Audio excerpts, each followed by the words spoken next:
I do not have time to record a script, so we're just going to wing this. I'm just going to go off the cuff and stitch it together. For starters, this thought was inspired by a documentary that just came out on YouTube about Kanye West by Jay Aubrey called Unraveling the Madness of Kanye West. I mean, I'd call it like an armchair documentary, you know, just sort of compiling all of the available clips, interviews, live shows, anything that stands out about the career of Kanye West and stringing it all into one chronological narrative so that if you don't get what's going on with Kanye West, now you do. Now, I think this is a great video. I really enjoyed it. I basically just want to go a little bit more in depth about certain aspects of it.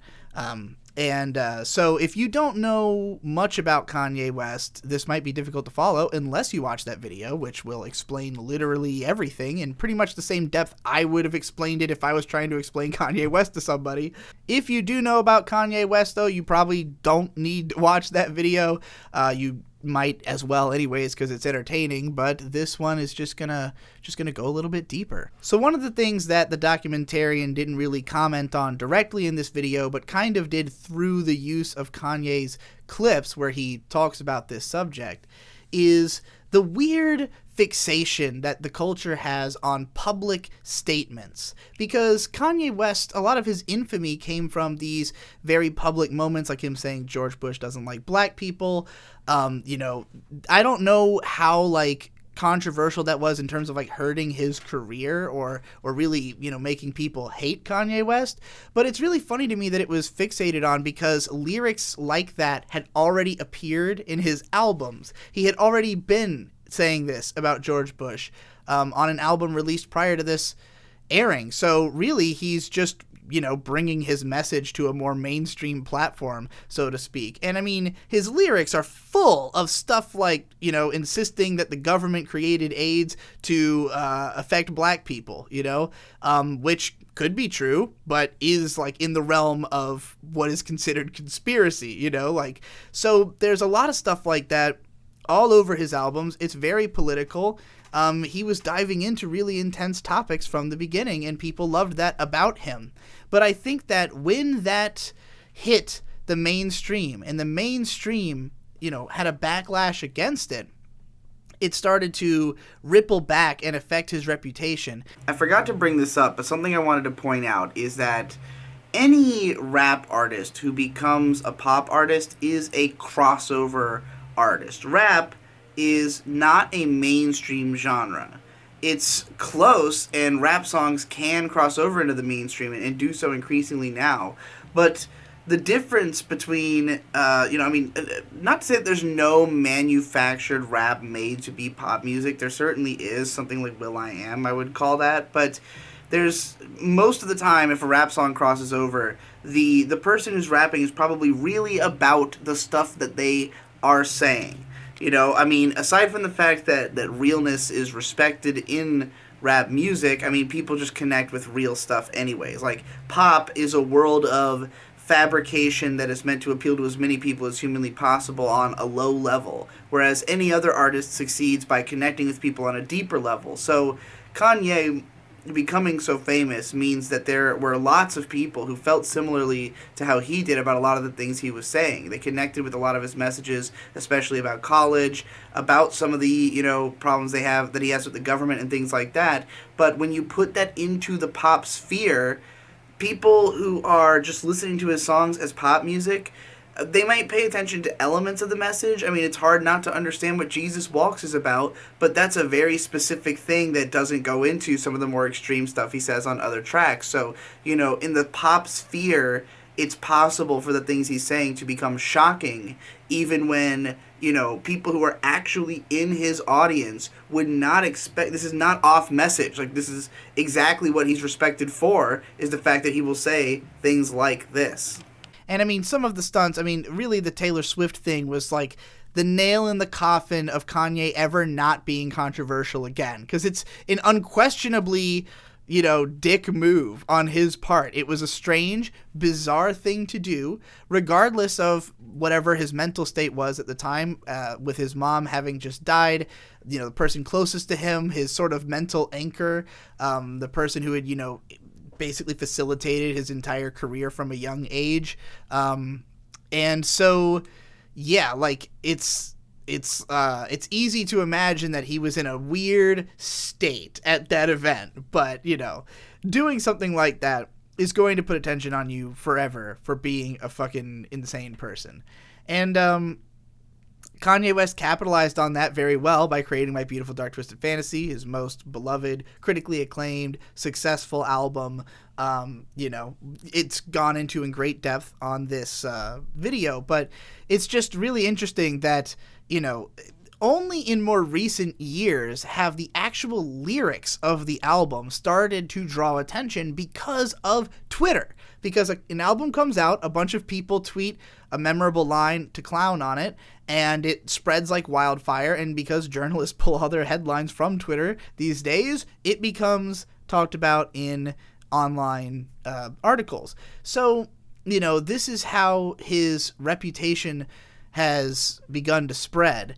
And it takes all these weird twists and turns because he's literally saying stuff that's pretty similar to stuff he was saying back when people loved him, and looking at people decrying it now, and he's wondering, like, well, I don't know what changed about my message, you know? Granted, he's doing it through different, you know, storytelling devices of his personal life and how it's, you know, its current state, how that's reflected in the sound of the album, be that something rough-hewn and very, you know, aggressively distant from what he's done before. It nonetheless doesn't change the fact that, like, this was always the attitude present in this music, and I can only imagine how, like, confusing that is to navigate as an artist who's basically just taking the same kind of messaging you've always done to higher and higher platforms, but, you know, doing it in ways that the same people who liked you before now don't like the way that you're sending the message now. The message might be the same in the mind of Kanye West and in analysis of his lyrics, you know, but because of the difference in how that message is being presented, you know, who it's favoring, essentially, different people are, you know, against it, even if their reading of the message is not necessarily as intended or as would be you know, revealed upon analysis. So this brings me to Jesus is King, which I think is arguably Kanye West's most contentious album to date, because even though, you know, obviously 808s and Heartbreak had some contention at the time, but, you know, was overwhelmingly successful in the long run and influential. Even though Yeezus was very contentious at the time it came out, there were still some, you know, publications heralding it as a classic. There were some big songs off of that album. You know, The Life of Pablo had ultralight beams, which was Many Places Track of the Year, was very highly rated by certain publications like Pitchfork. Even Fantano was more forgiving to that album than he was to My Beautiful Dark Twisted Fantasy, bafflingly. But, you know, I hated that album, quite frankly, but I think it has some extremely memorable tracks on it. And I talked about that at the time. But following from that, Ye and Kids See Ghosts are another two albums where a lot of people really hated them. I saw a bunch of hip-hop critics who tore into those, but Fantano loved them, I loved them, a lot of people loved them, you know? But Jesus is King, I have not seen, like, any mainstream critic praising this album. Maybe I haven't looked in enough places. All the ones on YouTube definitely don't like it. People are talking about it like, you know, what the fuck is this shit, basically. Which is kind of bafflingly derisive to me because, I mean, I look at it as like it's a fucking Kanye West album. I mean, even though there are some that I've hated, you know, I definitely am going to go into any project he does with an expectation that if it's going for like a high concept, which this clearly is, very conceptual, it's all about Christianity and faith, you know, I want to know what he's trying to say about it.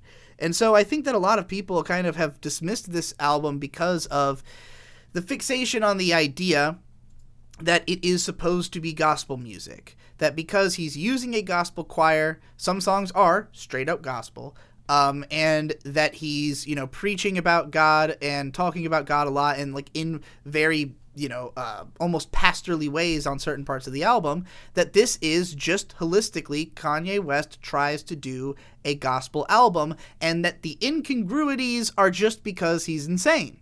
that he just isn't successful, that he is not making successful gospel music, in spite of the fact that, as, shown in this documentary, there are elements of the Christian community that have embraced the album. There are, in Kanye West's own eyes, he sees it as an expression of faith, and he talks about it in interesting ways. And, for me, looking at the album, it's like, if you even so much as mention God, I immediately think you're a wacko Christian. I think from, people talk about the new Chance the Rapper album, it's this overly Christian album. I thought that about the last one because I grew up in a extremely secular household. Any amount of God shit is an aggressive amount of God shit to me, Listening to rap music in general, I'm hit with an aggressive amount of God shit, and I have no disrespect for it. I completely appreciate its place in people's lives, and especially a lot of rappers comment on it in very interesting ways.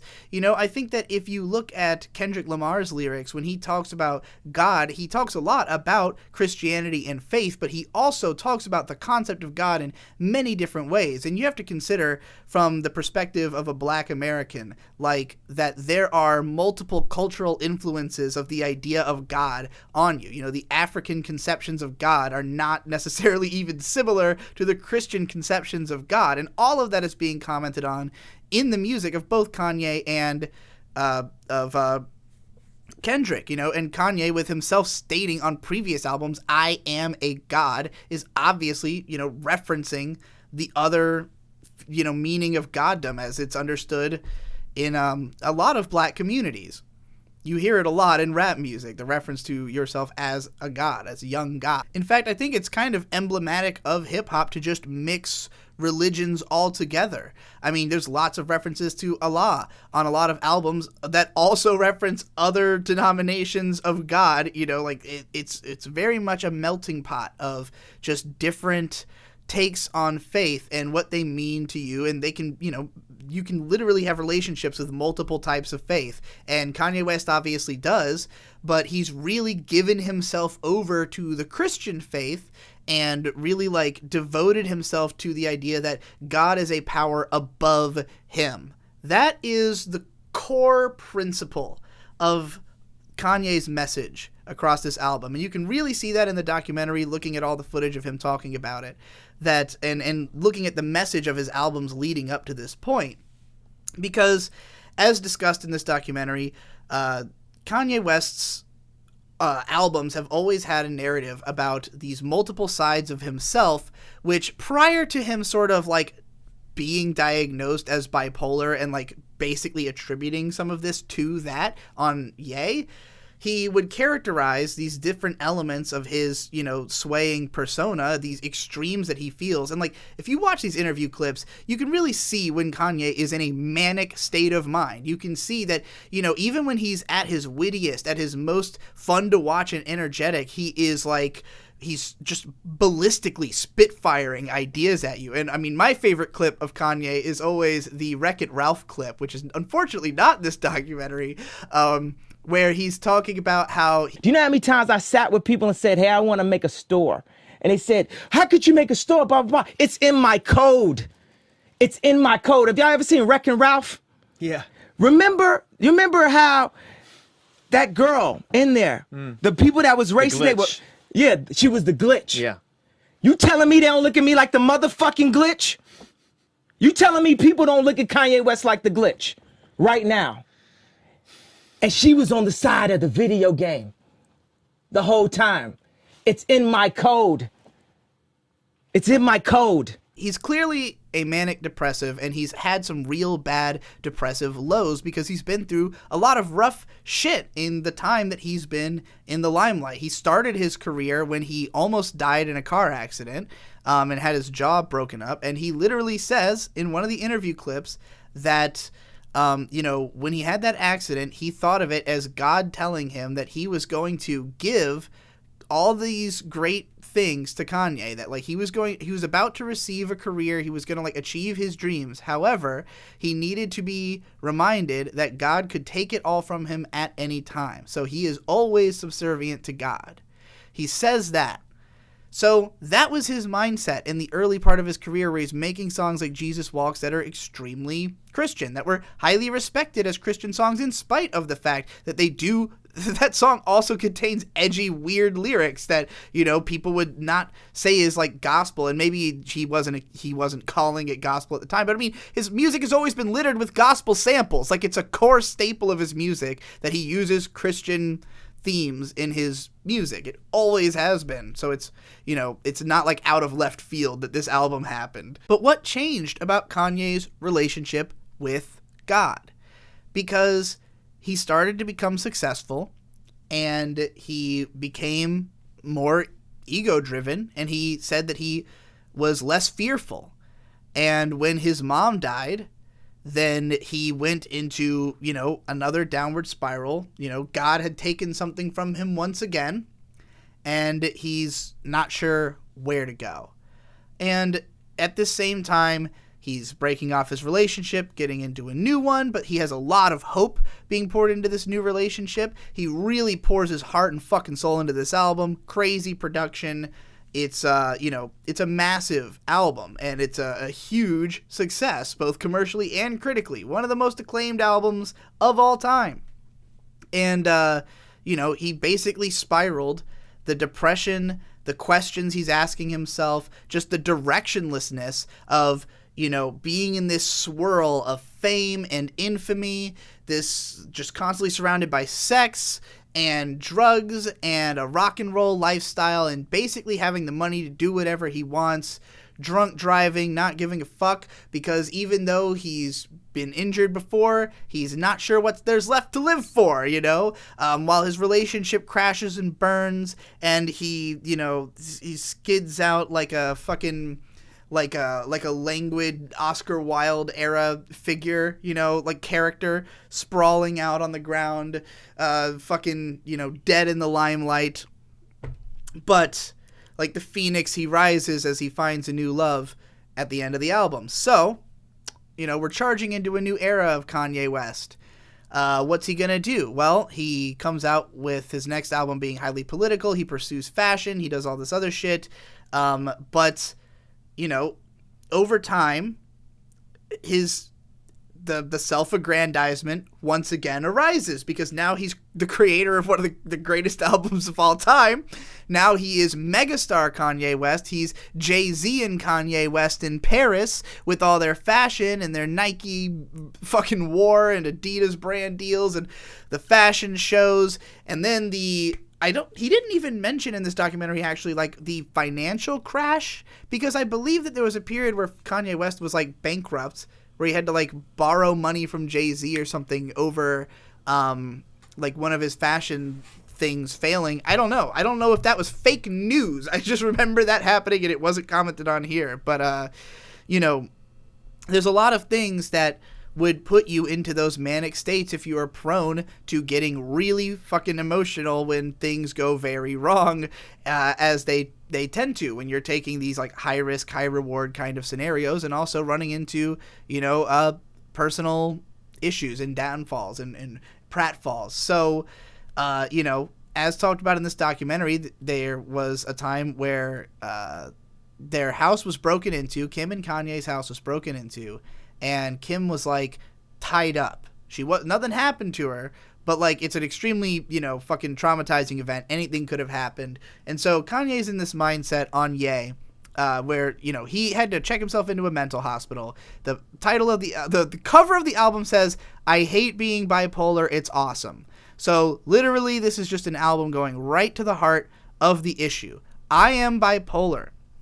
I have manic highs in which I enjoy being a public figure, saying controversial things, drawing attention to myself because I'm expressing myself artistically by doing that. I also love to express myself through fashion and music, and that's a part of myself that I love and respect. But I also want to be there for my family. I want to leave the limelight as much as possible and, stop being this controversial figure that, puts the money in trouble and has had these financial issues because of his controversial statements and appearances. And he's like, I don't want to be that person, even though like that's who I always become. And so in light of that, He's working on an album called Yandhi. Now consider the title Yandhi. It's Ye has gone blonde, because that's the accusation people have about him because of his meeting with Donald Trump. So this is going to be him doubling down on the controversy, on talking about it, on making public statements, but he shelves the album. Now, it's not strange for Kanye to shelve an album. It's obvious people wanted this because he had been on this hot streak. He fucking, no, look, I personally don't follow release dates at all because I don't think you should ever expect art to come out the fucking day that it says it's going to come out. If it can do that reliably forever, it's probably a corporate machine that's doing it. It's almost impossible. Even in well-oiled industries, things don't come out on time.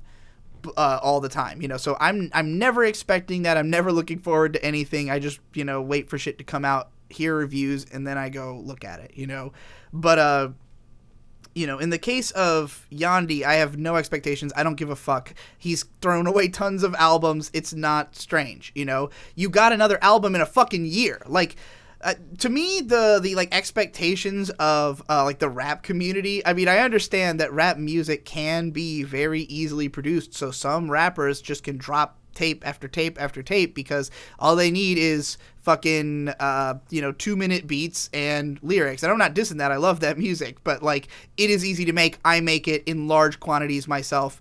Believe me, I have 15 or 16 albums or something.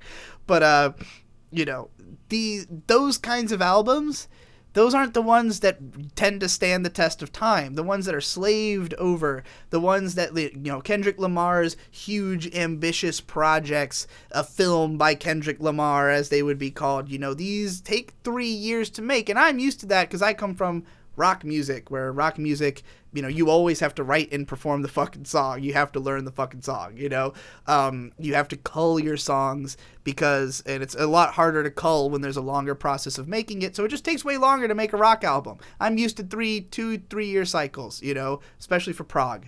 I'm used to 4-year cycles, but anyways, we got another album in a year. I'm completely satisfied with that. I don't give a fuck about what the expectation was, but the album itself. So what I see as the driving force of this album is Kanye reassessing himself in this moment where he's already talked about the fact that him putting out these public statements is getting him into trouble. He literally is admonishing himself on Ye for making controversial statements. Now, personally, I see it as a massive growth on his part. That instead of releasing fucking Yandhi, he decides to release Jesus is King. Because what Kanye has decided to do is to give his ego up to God. He says at one point that God has taken his has taken his power, essentially. Whatever Kanye has, it is now at God's liberty to use as he sees fit. Now, obviously, God's not real, so Kanye's just doing whatever he wants, but, what he's trying to express is this attempt to kill his ego and allow himself to be used for the purpose of something greater than him. What does that actually mean? It means Kanye's family. He talks about why he's come to God as being because he's a family man, married 5 years with 4 kids. Him and Kim Kardashian, he calls her the love of his life. He talks her up to high heaven. They're like a power couple sent from God. They seem to have longevity, He talks about all the bullshit she's had to put up with on his albums. He doesn't even have to apologize half as much as Jay-Z does, but he does anyways. And he sounds really fucking heartfelt when he does it. It's a beautiful album, in my opinion. And it really reflects somebody who, is prioritizing his family above all else and really struggling to figure out, how do I continue my career and continue expressing myself while doing that? And the answer he finally found is just give it entirely to God. Just talk about how powerful it is to feel a sense of purpose. And that is what God is. God is a sense of purpose. If there was one thing I would want to impart into the mythos of culture, it is the idea that you should pursue purpose above all else, not happiness, which is a much more nebulous idea that can be marketed to very easily, that can be tricked. Purpose is really what gives people the feeling that they are living their life correctly. It's what makes you feel right. It makes you feel like you are on track, on mission. You have a reason to live. Even if you are happy, you could have everything you want, but feel an emptiness. And this is why, there's such an epidemic of people coming into lots of money and immediately killing themselves with drugs. Because you realize that it doesn't fulfill you. You just throw yourself away into it. But what fulfills you is feeling as though everything you're doing is towards a purpose.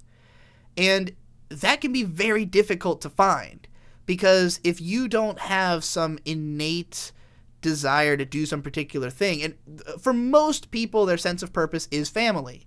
Most people are sort of raised with the idea that you are to, start a family, care for your family, work for your family, keep them alive, produce offspring. That is like the natural gate of the human instinct, It's what we will naturally assume as the best course. But in order to make society better for everybody, we need certain people to do other things. And many of us can multitask and have a family and do other things, and raise children who can also have a family and do other things. And, we've sort of advanced as a species because we can do those things. But it's, it might be psychologically suboptimal in certain ways, especially because when you develop an ego for satisfying yourself in some kind of, personal way, and achieving like a personal happiness on top of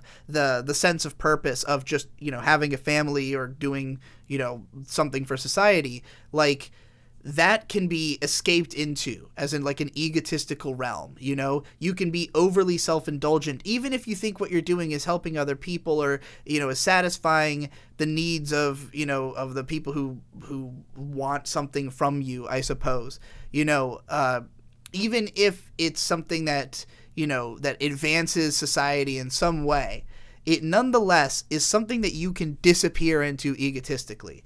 And it's so easy to do, and Kanye is so prone to it because of his manic swings, which are bound to happen because life throws lots of shit at him. His best bet is to just give it up to God.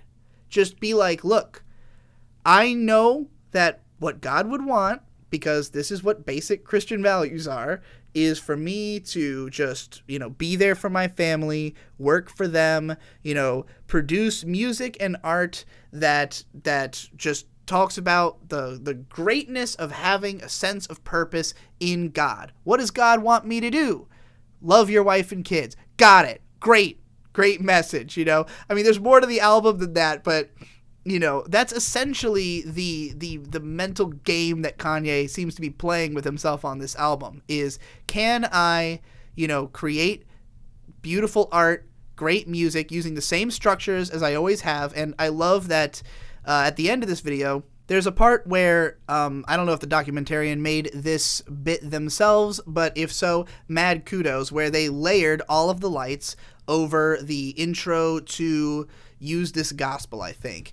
I might be wrong, but it's showing how they interweave perfectly because they are such similar chord progressions. And when you really think about like the strength of Kanye's music, it's largely in the chords. Like, yes, there's all the experimentation and he makes great beats, he uses great samples and everything, but like at his core, he loves basic chord progressions, very powerful, epic chord progressions that make you think of orchestras, that make you think of large choruses of biblical sounding music. He wants his music to sound epic and grandiose, and everything in Christian mythology is about that. Like, churches are literally built to look epic and grandiose and to filter light from above in such a way that it looks like, the ceiling disappears into heaven, particularly Gothic cathedrals.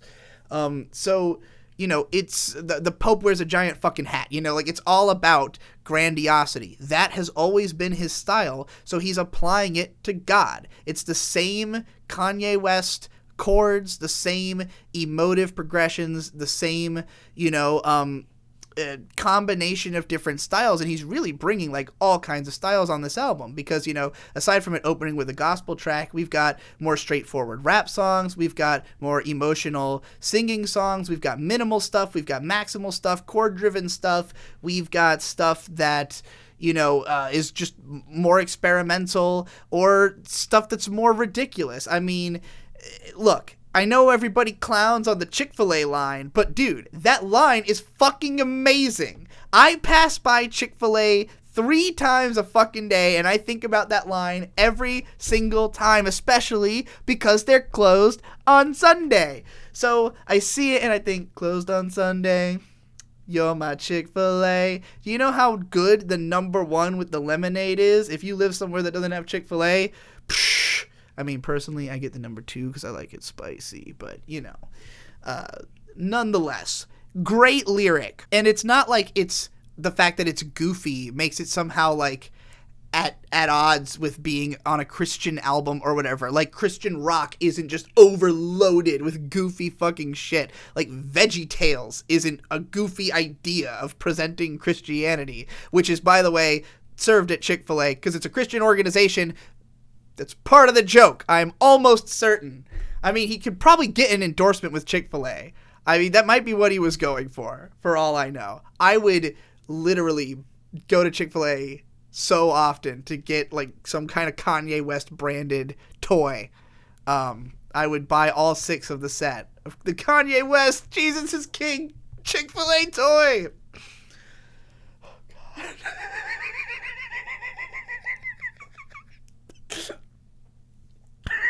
I laughed so hard I forgot to bring up that I also don't understand how we could ever pretend like a goofy ass lyric on a Kanye West album is somehow like new or condemning when every album he's ever had has had the goofiest shit.